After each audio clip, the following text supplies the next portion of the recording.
Je vais vous apprendre du coup ici à construire le symétrique d'un point. Ici, vous avez la méthode de construction qui utilise tout simplement un crayon de papier et le compas. Moi, je vais vous montrer comment on peut faire avec juste un crayon de papier et une règle.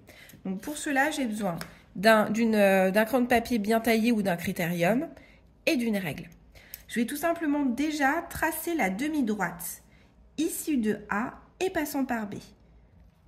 Hop.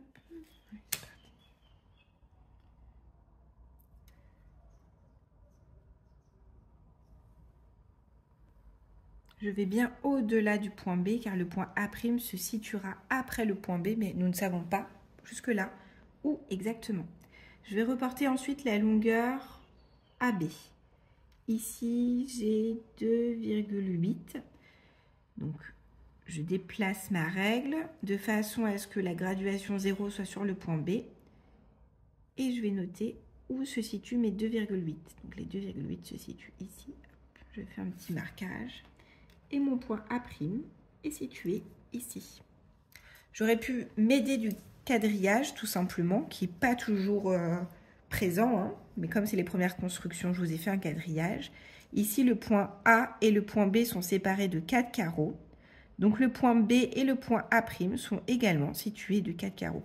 On a en effet la propriété suivante. La longueur AB est égale à la longueur BA'. On va effectuer de la même manière pour tracer le symétrique du point F par rapport au point O. Et on appellera ce symétrique F'. Donc je trace la demi-droite issue de F passant par O.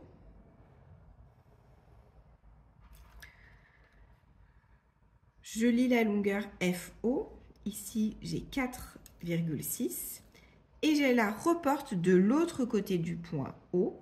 Je mets la graduation 0 sur le point O et je vais chercher 4,6 qui est pile ici. Hop. Je fais un petit marquage. Mon point F' est situé ici de la même manière comme précédemment. On a la longueur FO qui est égale à la longueur OF'. Le troisième exemple est identique. On doit encore tracer le symétrique d'un point, donc ici du point T, par rapport au point S. Mais cette fois, le point T se trouve finalement situé à droite par rapport au centre. Donc forcément, ici, le point T' va se situer à gauche du centre S. Donc, je trace la demi-droite issue de T passant par S. Je reporte la longueur TS.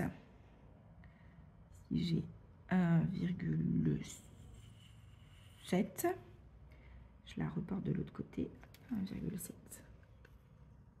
Je trouve du coup mon point T' ici. Encore une fois, on a le quadrillage qui aurait pu nous aider. Finalement, il y a deux diagonales de carreaux qui séparent le point S du point T. Donc, il y a également deux diagonales de carreaux qui séparent le point S du point T'. Et encore une fois, on a la longueur TS qui est égale à la longueur T'S.